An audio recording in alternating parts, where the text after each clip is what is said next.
Hello everyone, welcome back to the Vedic academy. तो last class में हमने पढ़ा था कि कैसे छोटे छोटे विलेजेस मिलकर महाजनपदस बन गए। इस क्लास से हम पढ़ेंगे कि उनमें से एक महाजनपद जो था मगध, वो कैसे कैसे ग्रो होते होते मौर्यन एम्पायर बना। तो चलिए शुरू करते हैं। The Vedic academy. तो मगध डायनेस्टी को मौर्यन एम्पायर बनने में बीच में कई छोटे छोटे रूलर्स आए जिसने मगध डायनेस्टी को एक्सपैंड किया। तो उनके बारे में हम पहले प्री मौर्यन एम्पायर्स में पढ़ेंगे। तो पार्ट 1 में पढ़ेंगे हरियंका डायनेस्टी के बारे में, जो कि ये वीडियो है, और नेक्स्ट वीडियो में हम लोग पढ़ेंगे शिशुनागा और नंदा डायनेस्टी के बारे में। स्टार्ट करने से पहले मैं आपसे रिक्वेस्ट करूंगा कि हमारे चैनल को सब्सक्राइब करें।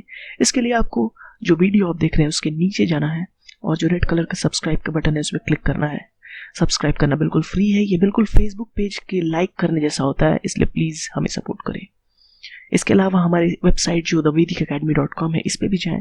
इस पे आपको नए नए गवर्नमेंट जॉब अपडेट्स तथा स्टडी मटेरियल मिलते रहेंगे, तो इस साइट पे जरूर जाएं। तो चलिए अब हम लोग स्टार्ट करते हैं प्री मौर्यन एम्पायर। तो प्री मौर्यन एम्पायर स्टार्ट करने से पहले मैं आपको बता दूं कि जो मगध डायनेस्टी था वो कैसा दिखता था। तो आप मैप में देख सकते हैं कि जो रेड कलर का, जो एकदम सबसे डीप रेड जहां पे राजगृह है, वो था मगध डायनेस्टी का सबसे इनिशियल फेज, जब वो महाजनपदस था। तो जब महाजनपद जब हरियंका डायनेस्टी आया तो उसने इसे एक्सपैंड करना चालू किया। तो आप देख सकते हैं सराउंडिंग एक ब्राउन कलर का एरिया है, तो ये दिखाता है वो हरियंका डायनेस्टी के टाइम मगध एक्सपैंड करके कितना बड़ा बना। ठीक है, फिर उसके आप सराउंडेड देख सकते हैं एक रेड कलर का लाइन है। ये रेड लाइन जो शो कर रहा है ये दिखा रहा है शिशुनागा डायनेस्टी में एक्सपैंड होते होते मगध कहां पहुंचा। तो आप देख रहे हैं मगध धीरे धीरे एक्सपैंड होते होते एक छोटे महाजनपद से काफी बड़ा हो गया है इन हरियंका और फिर देन शिशुनागा डायनेस्टी में। नेक्स्ट हम आते हैं नंदा एम्पायर में। तो हम देख सकते हैं कि नंदा एम्पायर जो था वो शिशुनागा डायनेस्टी के बाद आता था। तो नंदा में काफी एक्सपेंशन हुआ और शिशुनागा डायनेस्टी के बाद ये जो मगध डायनेस्टी था वो कितना बड़ा हो गया आप देख सकते हैं। तो मगध धीरे धीरे एक एम्पायर बनते जा रहा था और जब फाइनल मौर्यन एम्पायर हुआ, यानी नंदा डायनेस्टी के बाद जो आता है मौर्यन एम्पायर, उसमें आप देख सकते हैं कि कितना बड़ा ये पूरा पैन इंडिया नेचर का था। From Afghanistan in the west से होते हुए साउथ में आप देख सकते हैं ऑलमोस्ट साउथ इंडिया भी कंप्लीट, और राइट में आप देख सकते हैं from Afghanistan in the west to right में बर्मा तक ये था मौर्यन एम्पायर। तो इस पैन इंडिया नेचर का था, फुल इंडिया। तो आपको ये हम इस धीरे धीरे चैप्टर्स में पढ़ाएंगे कि कैसे ये एक्सपेंशन हुआ अंडर डिफरेंट रूलर्स। तो ये फर्स्ट वीडियो है। तो फर्स्ट वीडियो में हम लोग सिर्फ हरियंका डायनेस्टी के बारे में बात करेंगे और जो नेक्स्ट वीडियो पार्ट 2 आएगा उसमें हम लोग बात करेंगे शिशुनागा और नंदा डायनेस्टी के बारे में। तो चलिए पढ़ते हैं rise of Magadha as an empire. ठीक है, तो सबसे फर्स्ट जो डायनेस्टी हम लोग पढ़ने जा रहे हैं इस वीडियो में वो आप जानते ही हैं, हरियंका डायनेस्टी के बारे में। तो चलिए हरियंका डायनेस्टी के बारे में कुछ पढ़ते हैं। तो हरियंका डायनेस्टी जो था वो फर्स्ट डायनेस्टी नहीं था मगध का। उसके पहले भी डायनेस्टी थे जैसे कि बृहद्रथा डायनेस्टी, लेकिन वो जो डायनेस्टी थे वो उन्होंने एक्सपैंड नहीं किया मगध को, लेकिन एक्सपेंशन जो था वो स्टार्ट हुआ हरियंका डायनेस्टी से। इसलिए हम लोग हरियंका से ही स्टार्ट कर रहे हैं।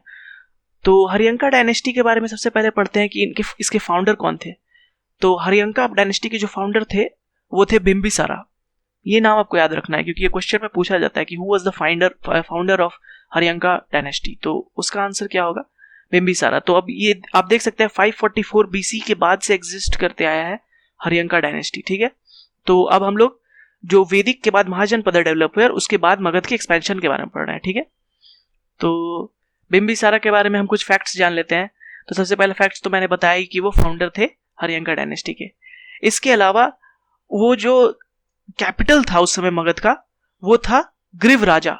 उसका नाम था ग्रीव राजा, जो कि मॉडर्न डे राजगीर है। उस समय उसका नाम था ग्रीव राजा। ठीक है, तो आपने मैप पर देखा ही था वो कहां पे था, ग्रीव राजा, और मगध का कैपिटल था। ठीक है, अब बिंबिसारा ने जो एक्सपेंशन चालू किया अपने मगध एम्पायर का वो कैसे चालू किया? तो थ्रू मैरिज अलायंस। उतना वायलेंस यूज नहीं करते थे बिंबिसारा थ्रू मैरिज अलायंस अपने मगध डायनेस्टी को एक्सपैंड करते थे। तो वो कैसे होता था? उनकी 3 वाइफ्स थी फ्रॉम 3 डिफरेंट लोकेलिटीज। तो first from Kosala, second from Lichchhavi and third from Madra clan. तो ये जो तीनों थे तीनों डिफरेंट लोकेशंस पे थे। कोसाला मैंने बताया था कि एक महाजनपद था, सेकंड लिच छवि वैशाली के अंदर आता था, और जो मादरा क्लैन था वो राजस्थान की तरफ था। तो ये देख सकते हैं आप, एक्सपेंशन आप देख सकते हैं थ्रू गुड रिलेशंस। और ये बता दूं मैं, ये बिंबिसारा जो थे वो कंटेम्प्रेरी ऑफ बुद्धा थे, मतलब बुद्धा भी उसी समय अपनी प्रीचिंग्स दे रहे थे। ठीक है, अब आते हैं हम सेकेंड रूलर की तरफ, जो कि प्री मौर्य ये हरियंका डायनेस्टी के थे, वो थे अजातशत्रु। तो अजातशत्रु बिंबिसारा के ही बेटे थे, बट इन्होंने थ्रोन अपने पिता का मर्डर करके लिया। ठीक है, तो he killed his father for the throne, ये आपको याद रखना है। ठीक है, तो son of Bimbisara and he killed his father for the throne. ठीक है, अब इनके टर्म में कुछ इंपॉर्टेंट बातें हुई, वो आपको याद रखना है। जो सबसे फर्स्ट बात ये हुई कि फर्स्ट बुद्धिस्ट काउंसिल जो था वो कंडक्ट हुआ अजातशत्रु के टाइम में। ठीक है, बुद्धिस्ट काउंसिल के बारे में मैं डिटेल में आपको बाद में बताऊंगा जब मैं बुद्धिज्म पढ़ाऊंगा। ठीक है, तो टोटल 4 बुद्धिस्ट काउंसिल हुए हैं, जिनमें से फर्स्ट जो बुद्धिस्ट काउंसिल था वो अजातशत्रु के रेन में हुआ। ये आपको याद रखना है, बहुत बार आता है फर्स्ट कब हुआ, सेकंड कब हुआ, किसके टाइम में हुआ। ठीक है, तो आप देख सकते हैं यानी ये भी कंटेम्प्रेरी ऑफ बुद्धा थे। तो बिंबिसारा और अजातशत्रु दोनों कंटेम्प्रेरी ऑफ बुद्धा थे, और बुद्धा ने अपनी आखिरी सांसें इन्हीं के टाइम ली, अजातशत्रु के टाइम ली। ठीक है, तो ये था अजातशत्रु के बारे में इंपॉर्टेंट। तो हरियंका के ये 2 बहुत ही इंपॉर्टेंट रूलर हैं। जो थर्ड अब इंपॉर्टेंट रूलर आते हैं वो है उदयन। तो उदयन के बारे में क्या इंपॉर्टेंट है? उदयन के बारे में एक क्वेश्चन जो अल्टीमेट मतलब बार बार पूछा जाता है वो है कि उन्होंने पाटलिपुत्रा को फाउंड किया है। ठीक है, तो who was the founder of Pataliputra? तो उदयन इज द आंसर। ये मतलब बार बार आता है, क्योंकि बाद में जो मगध का कैपिटल बना वो पाटलिपुत्रा ही था, जो कि करंट पटना है। ठीक है, इन बिहार। तो जो बाद में कैपिटल बना कंप्लीटली मगध का, उसका फाउंडर कौन थे? तो उदयन। और उदयन किस डायनेस्टी के थे? हरियंका डायनेस्टी के। ये आपको बिल्कुल ही याद रखना है, बिल्कुल एकदम आप इसे रट जाइए। ठीक है, Udayan was the founder of Pataliputra. ठीक है, अब लास्ट रूलर हम जान जाते हैं हरियंका डायनेस्टी कौन थे।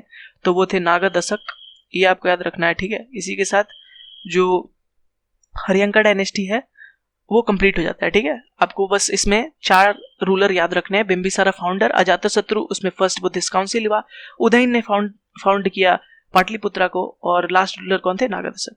नेक्स्ट जो अब डायनेस्टी आएगा आफ्टर हरियंका वो आएगा शिशुनागा डायनेस्टी।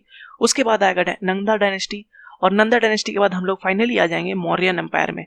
तो आपने देखा कि धीरे धीरे ये एक्सपैंड होगा। तो नेक्स्ट वीडियो में हम पढ़ेंगे शिशुनागा डायनेस्टी के बारे में, देन नंदा डायनेस्टी के बारे में, और जो लास्ट फाइनली आ जाएगा वो होगा मौर्यन एम्पायर।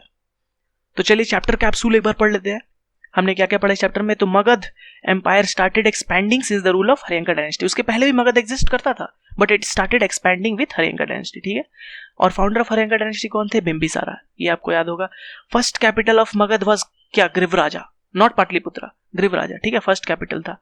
फिर बिंबिसारा क्या? Followed the method of marriage alliance to expand. ठीक है, 3 वाइफ्स थी, तीनों वाइफ्स का नाम आपको उतना याद रखना नहीं है, बस 3 वाइफ्स थी, आप याद रखिए, और मैरिज अलायंस याद रखिए। और फिर बिंबिसारा वाज सक्सीडेड बाय अजातशत्रु, उनके बेटे। ठीक है, फर्स्ट बुद्धिस्ट काउंसिल अजातशत्रु के टाइम हुआ, ये आपको याद रखना है, बहुत ही इंपॉर्टेंट है। Ajatashatru was succeeded by Udayan, जो उनके बेटे थे, और उदयन आप जानते हैं फाउंडर ऑफ पाटलिपुत्रा है। और कैपिटल फिर क्या हुआ उसके बाद से? मगध का कैपिटल पाटलिपुत्रा ही रह गया। ठीक है, और फाइनली आपको लास्ट रूलर याद रखना है जो कि थे नागादशक, जो आपको पूछा जा सकता है कि who was the last ruler of Haryanka dynasty, तो नागादशक उसका आंसर होगा। तो इसी के साथ हमारा हरियंका डायनेस्टी कंप्लीट होता है। Thank you for watching our video, please do subscribe to our channel, और हमारे बाकी के वीडियोस भी जरूर देखें। Thank you for watching.